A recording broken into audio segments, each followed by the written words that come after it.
धारी देवी का मंदिर उठाया गया, उसके बाद हम सभी ने देखा किस तरीके से पूरे उत्तराखंड में आपदा आई, किस तरीके से 2013 का वो मंजर आज भी हम लोग नहीं भूल पाए हैं।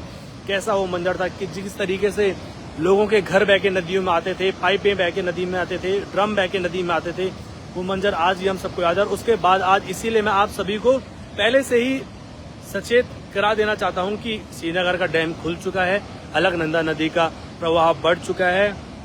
जो भी लोग नदी किनारे हैं अलर्ट हो जाएं। धन्यवाद।